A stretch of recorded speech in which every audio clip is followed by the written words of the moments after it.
Viruses general properties को हम जाएंगे।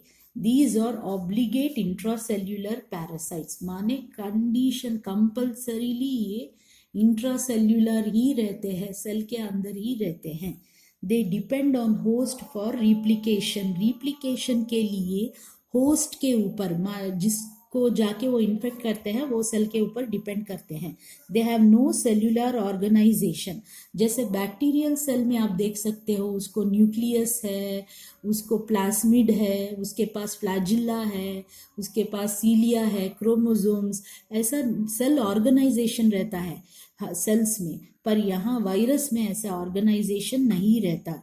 They don't grow in inanimate media, animal media नहीं है तो वो ग्रो नहीं होते। हैव ईदर डीएनए और आरएनए बट नॉट बोथ। वो डीएनए रह सकते हैं जिनको हम डीएनए वायरसेस बोलते हैं, आरएनए रह सकते हैं जिनको हम आरएनए वायरसेस बोलते हैं, पर दोनों एक ही में नहीं रह सकते। राइबोसोम्स और नॉट देयर, यहाँ पे राइबोसोम्स नहीं दिखते। No sensitivity to antibacterial antibiotics, माने ये लोग एंटीबायोटिक्स इनके ऊपर काम नहीं करते। Sensitivity to interferon is there, is positive, माने इंटरफेरॉन को ये लोग, इंटरफेरॉन इसके अगेंस्ट फाइट कर सकता है, पर एंटीबैक्टीरियल एंटीबॉडीज इसके अगेंस्ट फाइट नहीं कर सकता, उनके लिए वो सेंसिटिविटी नहीं दिखाता, पर इंटरफेरॉन के लिए वायरस सेंसिटिविटी दिखाता है। दे occupy Twilight zone between living and non living. तो ट्वाइलाइट माने क्या, जो शाम होता है ना उसको यूजुअली ट्वाइलाइट बोलते हैं, उसको usually Twilight evening zone. So they occupy Twilight zone between living and non living, माने वो लिविंग में भी नहीं आते, नॉन लिविंग में भी नहीं आते, तो ऐसा वाला जोन ये ऑक्यूपाई करते हैं। अभी हम जाएंगे वायरस मल्टीप्लिकेशन। वायरस मल्टीप्लिकेशन कैसा होता है? द वायरस हैज ये आप अच्छी तरह से सुन लीजिए। The virus has genetic information required in viral nuclei but no enzymes, so it depends on host for replication. उसके पास जेनेटिक मटेरियल है, उसके पास डीएनए है या आरएनए है, पर उसके पास एंजाइम्स नहीं है, इसलिए वो क्या करता है, होस्ट के कौन सा एंजाइम्स नहीं है जो रिप्लिकेशन के लिए चाहिए, सभी एंजाइम्स उसके पास नहीं है, तो वो होस्ट के ऊपर डिपेंड करता है। तो वायरल मल्टीप्लिकेशन में या रिप्लिकेशन में 6 स्टेप्स रहते हैं। वो क्या क्या स्टेप्स है? पहला वाला है एड्सॉर्प्शन। एड्सॉर्प्शन माने आप अभी मैंने HIV में दिखाया आपको, नहीं तो हेपेटाइटिस बी में भी दिखाया मैंने, तो कैसे वो जाके वो पैथोजेनेसिस में कैसे अटैक करता है सेल को और कैसे रिप्लिकेट होता है हमने देखा है। तो अभी हम यहीं पे यही हेपेटाइटिस बी का ही हम एग्जाम्पल ले लेंगे, इजी हो जाएगा हमें। तो एड्सॉर्प्शन में क्या होता है? The virus attaches with the receptor on sale surface.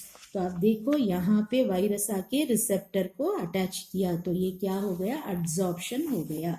Next step क्या है? Penetration. It enters animal cell easily as no cell wall by process of engulfing like in phagocytosis. तो वो एनिमल सेल में enter हो जाता है।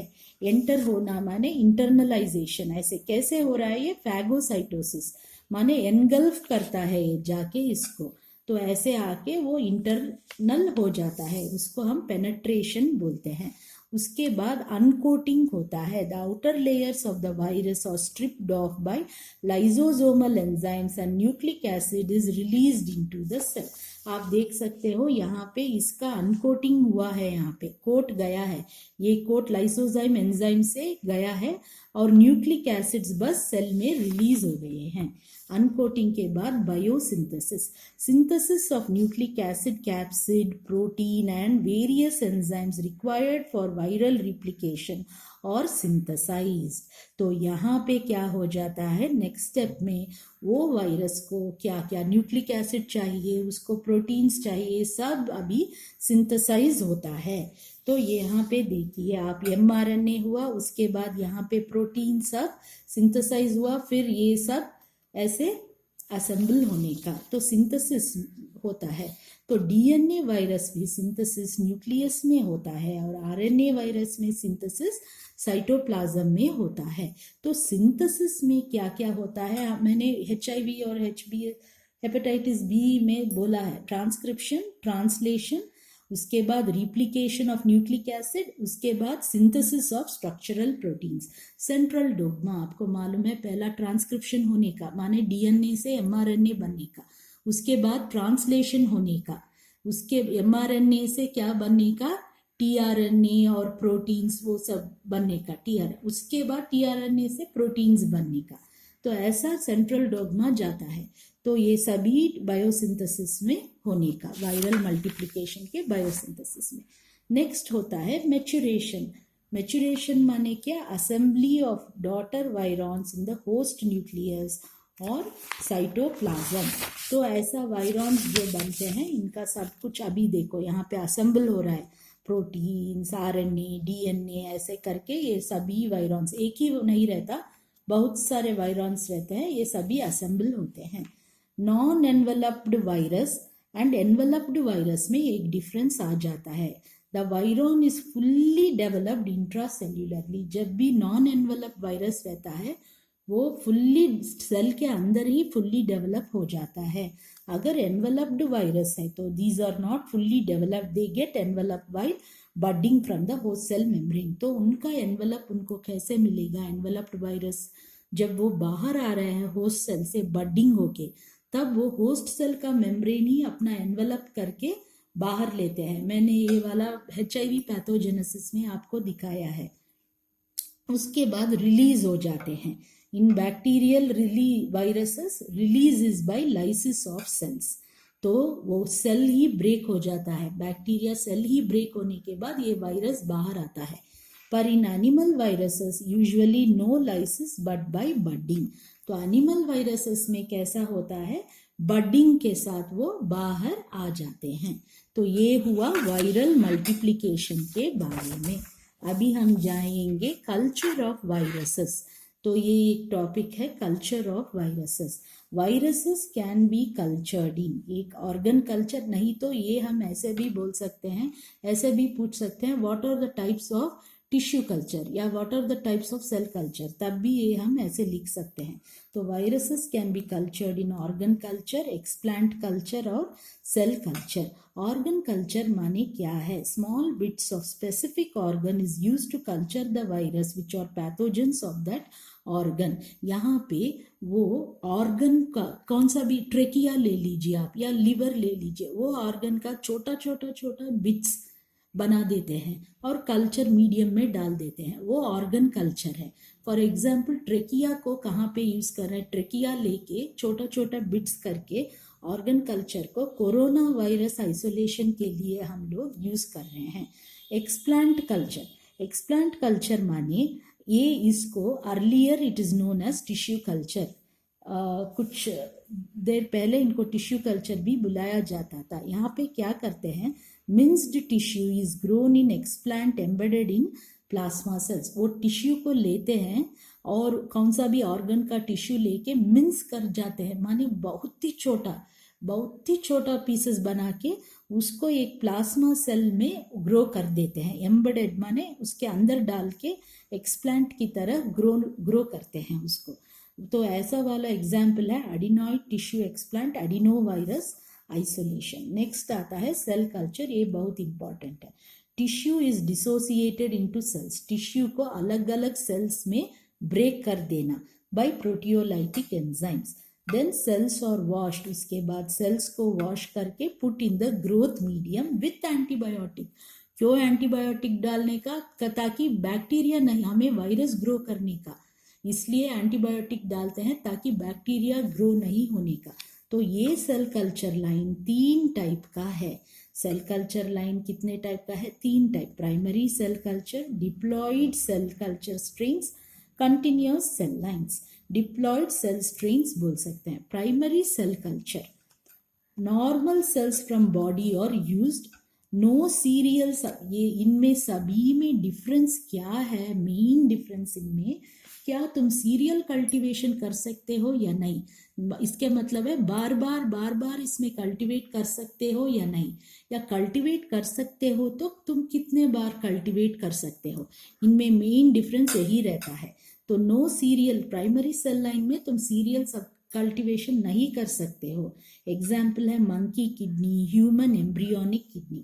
Diploid cell strings, singles, ये भी सिंगल सेल टाइप है but can be used for serial sub cultivation for limited times, बहुत सारे टाइम्स, एक स्पेशली 50 टाइम्स हम यूज कर सकते हैं।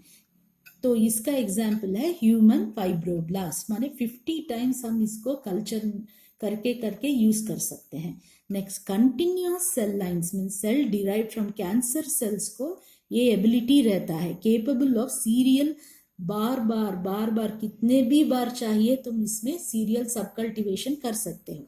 तो ऐसे सेल लाइंस कौन है, हीला, HELA, ऐसे ही लिखने का, ये H बड़ा वाला L बड़ा वाला ऐसे, HEP2।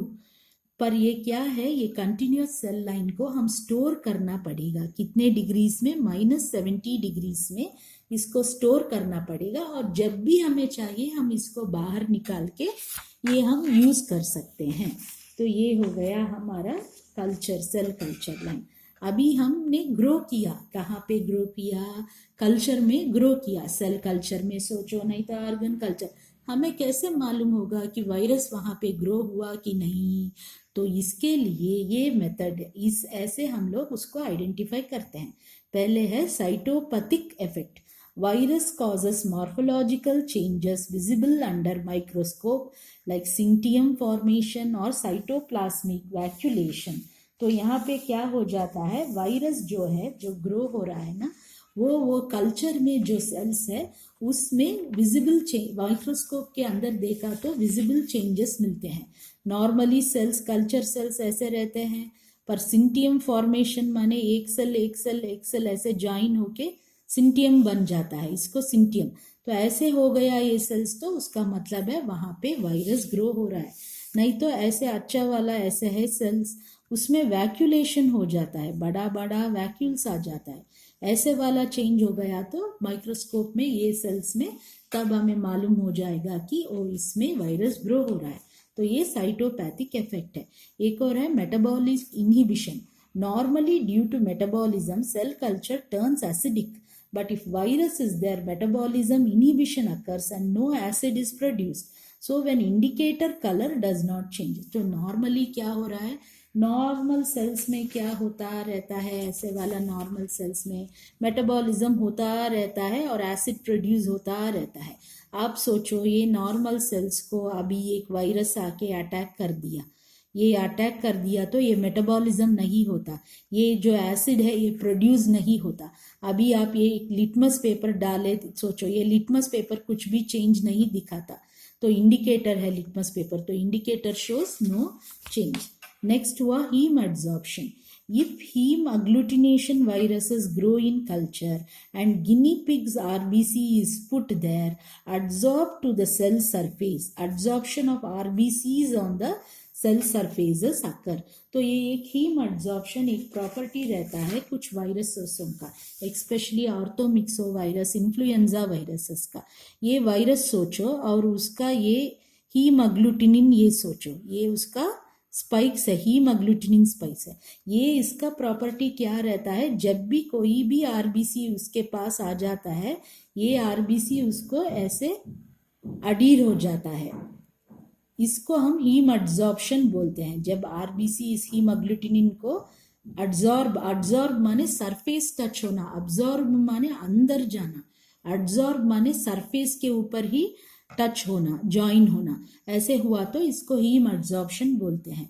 तो ऐसे अगर एक कोई भी वायरस के पास ऐसा हीम अग्लूटिनिन वाला स्पाइक्स है, सोचो अगर आप गिनी पिग का आरबीसीज डालेंगे तो वो आरबीसीज जाके उसको एब्जॉर्ब हो जाएंगे, वो देख के भी हम पहचान सकते हैं ये वायरस कौन सा है।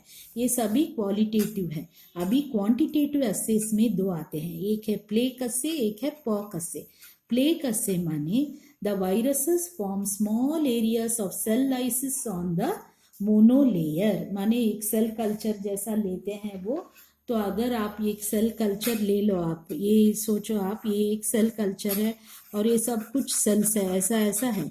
अगर आपने इसमें वायरस डाल दिया तो वहाँ पे क्या हो जाता है, ये सेल्स में लाइसिस होके ऐसा वाला जगह बन जाते हैं, तो इसको हम प्लेक्स बोलते हैं। तो कितने प्लेक्स है इसके हिसाब से हम वायरस कैलकुलेट करते हैं। तो नॉर्मली ऐसे दिखने का, वायरस डालने से साइटोलाइसिस होके ये जगह ऐसे ऐसे हो गया, तो इसको हम प्लेक्स बोलते हैं। ऐसे ही क्या है, पॉक ऐसे रहता है। Here virus forms pox on the CAM. CAM माने क्या, कोरियो एलेंटोइटिक मेम्ब्रेन, वो एग में रहता है, चिकन का एग रहता है ना, नॉर्मली जो हम खाते हैं उसका कोलियो एलेंटोइक मेम्ब्रेन, जब वो एग में हम लोग वो वायरस डाल देंगे, वो मेम्ब्रेन के ऊपर पॉक्स आ जाते हैं, and these are counted and viral titre is calculated.